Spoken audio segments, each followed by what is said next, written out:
څومره ګلبرین د حسن دار کلی د خیر البشر خیر الابرار کلی څومره ګلبرین د حسن دار کلی د خیر البشر خیر الابرار کلی هر کله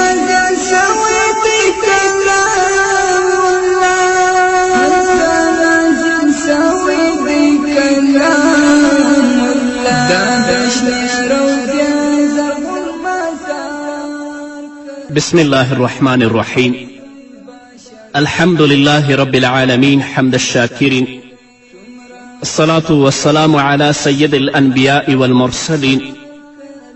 سيدنا ونبينا وشفيعنا ومولانا محمد وعلى آله وأصحابه الطيبين الطاهرين.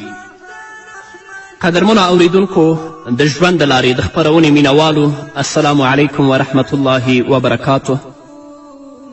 ستاسو روغتیا او خوشحالي د پاک رب نه غواړم په دې هیله چې د صحت او عافیت جامې پر تن ولرئ او خوشحالي مو په برخه وي. دا دی زه محمد یاسین فهیم د ژوند د لارې د خپرونې په وړاندې کولو کې ستاسو په خدمت کې یم. زموږ د نن ورځې د خپرونې موضوع بیا هم جنتی صحابه او صحابیات. قدرمنو اوریدونکو، حضرت سعد اسود سلمی رضی الله تعالی عنه هم یو د هغو مبارکو اصحابو څخه دی چې نبی کریم صلی الله علیه وسلم هغه ته د هغه په مبارک ژوند کې د جنت زیری ورکړی دی. حضرت حسن او قتاده رضی الله تعالی عنهما د حضرت انس رضی الله تعالی عنه نه روایت کوي. هغه فرمای چې یو سړی د نبی کریم صلی الله علیه وسلم خواته راغی او په محمد رسول الله صلی الله علیه وسلم باندې سلام واچوه او وروسته د سلام یې ویلې ای د الله رسوله آیا زما توره او بدرنګه څیره جنت ته زما د ننوتو معنی ګرځي؟ د حضرت سعد اسود سلمی دی د دې مبارکه څیره توره وه، رنګ یې تور و او د څیرې نه ښایسته نه و. نو رسول الله صلی الله علیه وسلم ته یې دا خبره وکړه.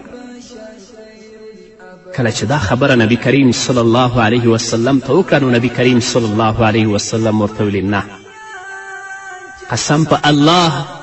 کله چې ته د الله رب العزت په وحدانیت باندې اقرار وکې او د الله رب العزت د رسول رسالت ومنې نو الله رب العزت به تا جنت ته داخلوي. نو هغه د نبی کریم صلی الله علیه وسلم تر مخه وایي چې اشهد ان لا اله الا الله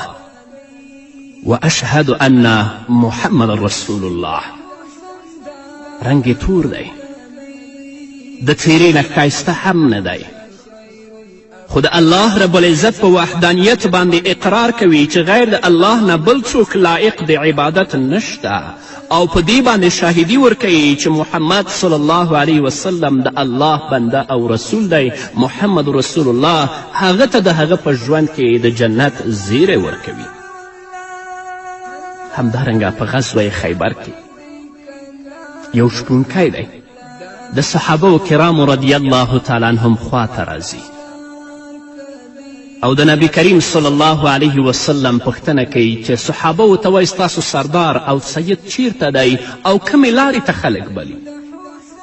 نو صحابه کرام هغه د رسول الله صلی الله علیه وسلم خواته راولي. کله چې د نبی کریم صلی الله علیه وسلم خواته راځي د رسول الله نه پوښتنه کوي د الله رسوله کومې لارې ته خلک بلي؟ رسول الله صلی الله علیه وسلم هغه ته د الله رب العزت وحدانیت بیانوي، هغه ته د اسلام د مقدس دین طریقې ورښیي. نو هغه اعرابي او شپونکی رسول الله صلی الله علیه وسلم ته وایي د الله رسوله که زه دا ستا خبرې ومنم د الله په وحدانیت باندې هم اقرار وکم نو ما لپاره څه دي؟ نبی کریم صلی الله علیه وسلم ورته وایي تا به موږ په خپل غیږ کښېنسو او ستا لپاره جنت دی. هغه شپونکی نبی کریم صلی الله علیه وسلم ته وایي د الله رسوله زما بدن خو بوی کوي د رنګه زه تور یم څنګه تاسو ما په خپله غېږ کې نیسئ او څنګه به ما الله جنت ته بیایي نبی کریم صلی الله علیه وسلم ورته وایي کله چې ته د اسلام په مقدس دین مشرف شي الله به د بدبویي په خوشبویي باندې الله به د تور رنګ په سپین رنګ باندې بدل کړي هغه د محمد رسول الله صلی الله علیه وسلم تر مخه د شهادت کلمه لولي مسلمانیږي رسول الله صلی الله علیه وسلم ته وایي د الله رسوله اوس نو زه څه وکړم رسول الله صلی الله علیه وسلم ورته وایي چې اوس خو نه د مانځه وخت دی نه د روجې وخت دی د خپل رمه ایسه خاوند ته وسپاره راشه د مجاهدینو په صف کې ودرېږه او د مشرکینو او د یهودو په مقابل کې مبارزه وکړه جهاد وکړه هغه همداسې کوي الله رب العزت هغه ته شهادت ور په برخه کوي په دې غزوه کې شهید کیږي دا شپونکی کله چې صحابه کرام رضوان الله تعالی علیهم اجمعین په شهیدانو باندې ګرځي کله چې دې شپونکي ته راځي دا نه پیژني چې دا څوک دی نبی کریم صلی الله علیه وسلم فرمایي چې دا تاسو نه پیژنئ زه پیژنم قسم په هغه ذات باندې چې زما روح د هغه په بلا کیف لاس کې دی زه وینم چې ملائکې دې ته غسل ورکوي او دا جنت ته ځي او دا هغه سړی دی چې توسئ سر په سجده هم الله ته نه د ایښی خو د الله په وحدانیت باندې اقرار کړی هم دا خبره هم نبی کریم صلی الله علیه وسلم حضرت سعد اسود سلمی ته کوي چې ستا تور رنګ او ستا بده څیره ستا د جنت ننوتو ته مانع نه ګرځي ایمان راوړه ته به جنت ته ننوځي کله چې حضرت سعد اسود سلمی رضی الله تعالی عنه ایمان راوړي نو رسول الله صلی الله علیه وسلم ته فرمای اوس راته څه حکم کوي زه څه وکړم رسول الله صلی الله علیه وسلم ورته وفرمیل لاړ شه او خپل قوم ته دعوت ورکړه ځکه ته د هغوی ورور او د هغوی حق دی په تا باندې حضرت اسود رضی الله تعالی عنه فرمایي ما له همدې نبوي لارښوونې سره سم د خپل قوم ټولو خلکو ته دعوت ورکړ هغوی مې د الله رب العزت دین ته راوبلل خو زما قوم ماته زما د تورې او بدرنګې څیرې پیغور راک او حضرت اسود رضی الله تعالی عنه فرمایي کله چې مې هغوی ته د کوژدې لپاره پیغام ورولېږه نو هغوی زما د تورې او بدرنګې څیرې له امله زما پیغام هم ونه منه راغله محمد رسول الله صلی الله علیه وسلم ته مې دا خبره وکړه رسول الله صلی الله علیه وسلم راته ویلې چې ته د حضرت عمر بن وهب خواته ولاړ شه دروازه یې ور وټکوه او زما له لورې ورته سلام وکړه او بیا ورته ووایه چې د الله رسول صلی الله علیه وسلم ستا له لور سره زما د واده پریکړه کړې ده دا خبره ته ورته وکړه د حضرت عمر بن وهب رضی الله تعالی عنه ډیره جمیله او حسینه لور وه او حضرت عمر بن وهب رضی الله تعالی عنه دا مهال نوی مسلمان شوی هم و او له ثقیف قبیلې څخه و نو حضرت سعد اسود سلمی رضی الله تعالی عنه فرمایي زه لاړم د حضرت عمر بن وهب رضی الله تعالی عنه دروازه مې وټکوله کومه خبره چې ماته نبی کریم صلی الله علیه وسلم کړې وه هغه مې حضرت عمر بن وهب ته وکړه چې رسول الله صلی الله علیه وسلم ستاسې له لور سره زما د واده پریکړه کړې ده حضرت سعد وایي حضرت عمر بن وهب په دې خبرې سره سخت غصه شي وایي زه بیرته تیره روان شوم په دغه وخت کې د حضرت عمر بن وهب رضی الله تعالی عنه لور له پردې راووتله او ویې د الله بنده راوګرځه که چیرته د الله جل علا شانه رسول له تا سره زما د واده پریکړه کړې وي نو زه پرې خوشحاله یم تر څو چې الله رب العزت او د هغه رسول صلی الله علیه وسلم راڅخه راضي شي واورئ درنو خویندو نن تاسو د خپل د ژوند شریک څوک غواړئ او څوک لټوئ آیا د ایمان او د اسلامي اخلاقو خاوند یا د دنیا او د فاسدو اخلاقو خاوند حضرت سعد وایي چې بیا دې پیغلې خپل پلار ته وویل پلار جانه ته د خپل ځان د بچ کېدو څه غم وکه داسې نشي چې ستا په اړه له آسمانه کومه وحیه رانازله شي ځکه تا د رسول الله صلی الله علیه وسلم خبره نه ده منلې هماغه و چې عمر بن وهب په منډه د رسول الله صلی الله علیه وسلم خدمت ته ورغی نو رسول الله صلی الله علیه وسلم ورته وفرمیل آیا تا زما درلیږل شوی کس بیرته ستون که؟ عمر ورته وویلې ای د الله رسوله هو ما دا کار کړی خو اوس له الله رب العزت نه بښنه غواړم. ما داسې ګمان کوه چې هغه دروغ وایي، خو اوس له خپل لور سره د هغه نکاح تړلو ته تیار یم. نو محمد رسول الله صلی الله علیه وسلم ورته وفرمیل چې لاړ شه خپله لور دې خپل زوم ته په لاس ورکړه. په همدې وخت کې حضرت سعد اسود سلمي رضی الله تعالی عنه په بازار کې د خپلې میرمنې لپاره څه شیان اخیستل چې د یو آواز کوونکي آواز یې واورېده او دا یې ویلې چې د الله سپرو جهاد ته راووځئ، جنت ستاسو انتظار کوي. حضرت سعد رضی الله تعالی عنه چې کله دا آواز اوري خپله توره خپله نیزه او د خپل اس را اخلي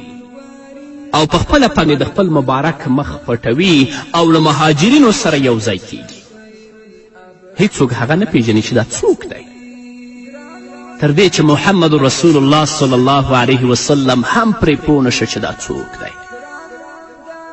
حضرت سعد اسود سلمي رضی الله تعالی عنه پر اس سپور شو،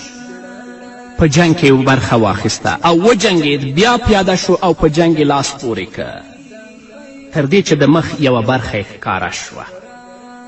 نو محمد رسول الله صلی الله علیه وسلم هغه مبارک له تور رنګ څخه وپیژنده چې هغه حضرت سعد اسود سلمي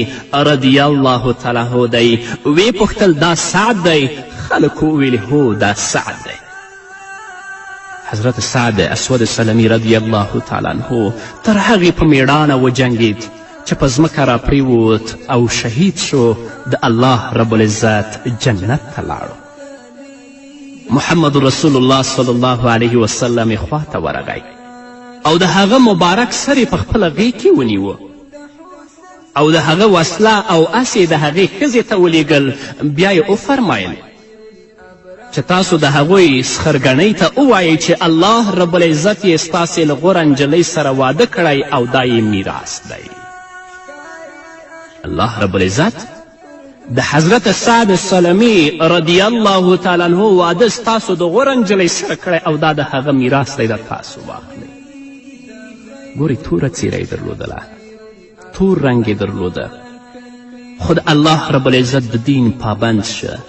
د محمد رسول الله صلی الله علیه وسلم د سنتو پابند شه. محمد رسول الله صلی الله علیه وسلم هغه مبارک ته د هغه په ژوند کې د جنت زیری ورکوي او دا ورته وایي ای سعده ته ایمان راوړه،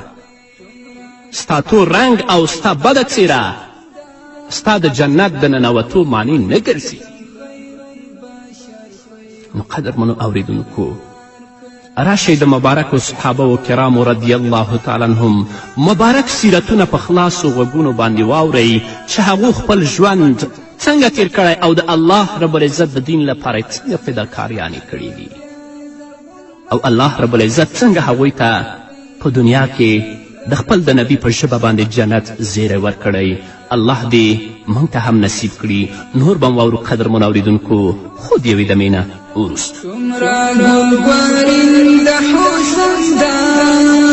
کلی، دا خیر البشر خیر الابرار کلی. څومره ګلګورین د حسن دا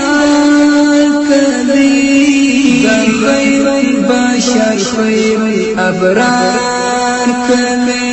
هلته نازل شوی دی کلام الله،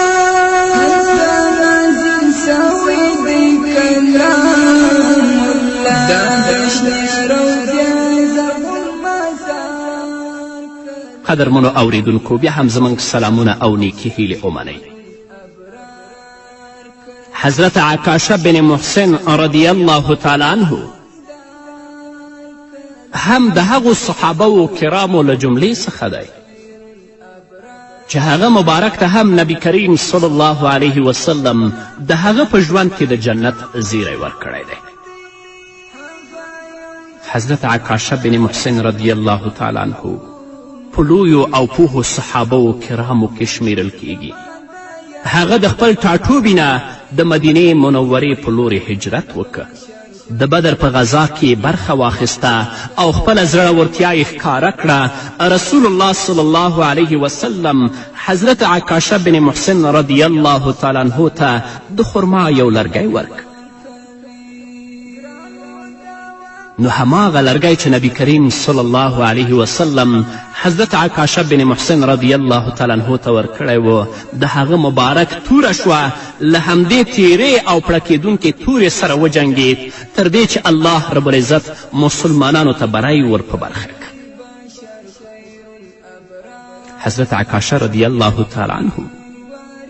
همیشه له رسول الله صلی الله علیه وسلم سره په غزاواتو کې برخه اخیستله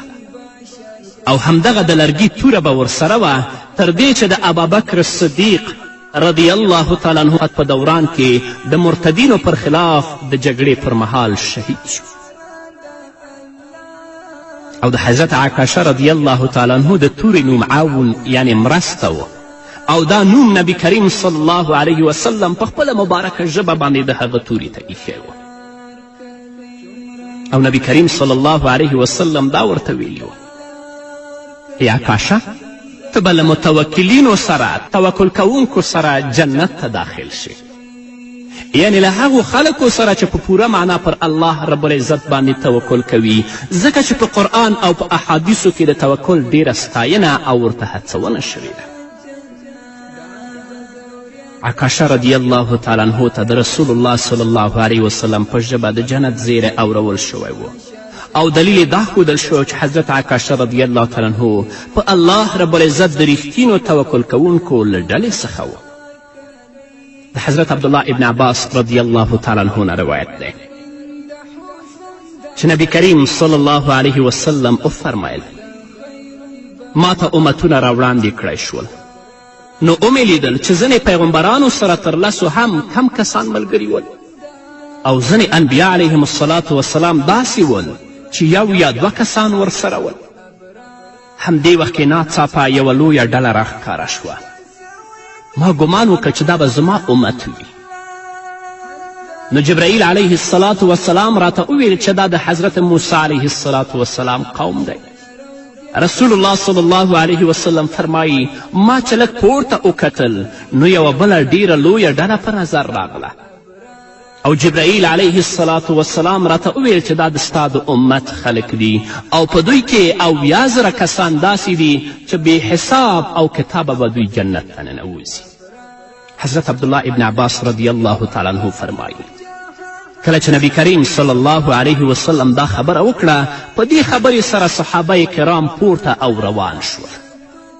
او په خپلو کې دا ګنګوسې پیل کړې چې دا 80,000 نیکبخته خلک به څوک وي چې د نبی کریم صلی الله علیه وسلم د امت نه به دا بې حسابه او بې کتابه جنت ته داخلیږي. ځینې ویل دا به د رسول الله صلی الله علیه وسلم صحابه کرام وي او ځینې نورو به بیا ویل چې دا به هغه خلک وي چې په مسلمانه کورنۍ کې پیدا شوي وي او هیڅ کله له الله رب العزت سره شرک نه وي کړی. په دې توګه هر چا خپل نظر څرګنداوه. په دغه وخت کې محمد رسول الله صلی الله علیه وسلم بیا تشریف راوړ او رسول الله صلی الله علیه وسلم پوښتنه وکړه تاسې د څه شي په اړه خبرې کوئ؟ نبی کریم صلی الله علیه وسلم ته صحابه و کرامو وویلې د هغه 80,000 نیکبختو کسانو په اړه مو فکر کوو چې دا به څوک وي چې دا به بې حسابه او بې کتابه جنت ته داخلیږي. نو نبی کریم صلی الله علیه وسلم وفرمیل دا هغه خلک دي چې نه په خپله ځان دموي او نه له نورو خلکو نه د دم غوښتنه کوي او نه بدفالي نیسي او یوازې پر الله رب العزت توکل کوي. مراد د دم نه دلته د شرکي دم دی. په دغه وخت کې حضرت عکاشه بن محسن رضی الله تعالی عنه پاڅېده او ویې ویلې ای د الله رب العزت رسوله دعا وکړئ چې زه له دې ډلې څخه وشمیرل شم، یعنی الله رب العزت ما هم د دغه 80,000 کسانو په ډله کې بې حسابه او بې کتابه جنت ته داخل کړي. نو نبی کریم صلی الله علیه وسلم حضرت عکاشه بن محسن رضی الله تعالی عنه ته وفرمیل ته له همدوی څخه یې. نو په صحابه و کرامو کې یو بل کس هم پورته شه او د ځان لپاره هم له رسول الله صلی الله علیه وسلم نه د حضرت عکاشه رضی الله تعالی عنه په څیر دعا غوښتنه وکړه. رسول الله صلی الله علیه وسلم ورته وفرمیل سبقک بها عکاشه، عکاشه در څخه په دې کار کې مخکې شو. نو د هغه عکاشه او عکاشه دی چې نبی کریم صلی الله علیه وسلم هغه ته په دنیا کې د جنت زیری ورکوي او ورته وایي ته به هغه 80,000 کسانو سره یې چې هغوی بې حسابه او بې کتابه جنت ته داخلیږي. حضرت عکاشه رضی الله تعالی عنه د ابابکر صدیق رضی الله تعالی عنه د خلافت پر مهال د مرتدینو په خلاف د جهاد پر مهال د طلیحه بن خویلد په لاس چې د نبوت دعوه یې کړې و شهید شو او ورسره ثابت بن اقرم رضی الله تعالی عنه هم په شهادت ورسېده او د شهادت پر مهال هغه مبارک 44 کلن و. د سیرت کتابونه لیکي چې حضرت عکاشه رضی الله تعالی عنه ډېر ښایسته ځوان و، ډېره ښایسته څیره یې درلودله او صحابه کرامو به حضرت عکاشه ته ویلې ای عکاشه ای ابو محسنه د رسول الله صلی الله علیه وسلم زیری دې تا ته مبارک وي او موږ هم له الله رب العزت نه سوال کوو چې د قیامت په ورځ مو له تا سره یو ځای د هغو 80,000 خلکو په ډله کې حشر کړي. نو راځئ چې موږ او تاسو هم قدرمنو اوریدونکو خویندو او ورونو د مبارکو صحابه و کرامو په نقش قدم باندې پل کیدو، د الله په دین باندې عمل وکړو او الله ته د عاجزي او د تضرع لاسونه لپکو چې یا الله موږ هم په هغو خلکو کې شامل که چې بې حسابه او بې کتابه هم جنت خپل کړي. په همدې هیله قدرمنو اوریدونکو دا وه زموږ د نن ورځې خپرونه چې ستاسو دران حضور ته وړاندې شوه. تر بلې خپرونې پورې چې زه بیا هم ستاسو درانه حضور ته راځم تاسو ټول په پاک رب سپارم. پاتې ژوند د نیکمرغه، ښاد، بریالي او کامیابه اوسئ. ابرار کلی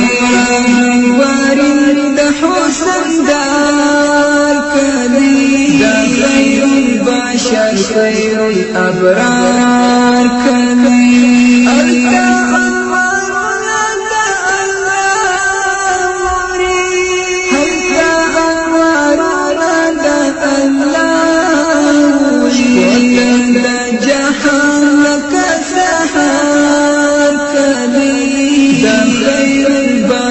خير الأبرار كلي تمرد ورد حسن دار كلي دا خير البشر خير الأبرار كلي أرتلد سويت كلام الله أرتلد سويت كلام الله دا بشر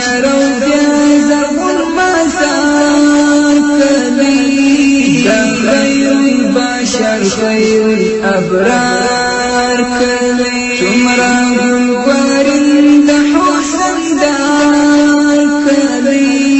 دا خير البشر خير الأبرار كلي هذا يوجه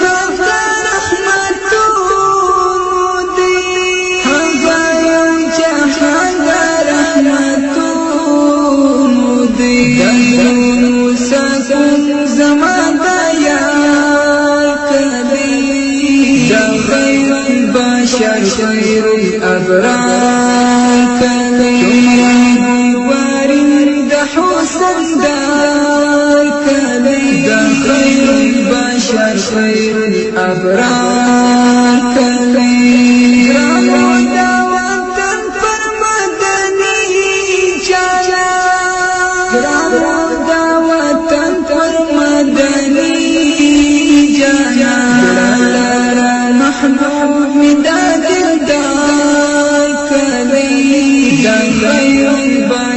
خير الأبرار كلي وارد حسن دار كلي دا خير البشر خير الأبرار كلي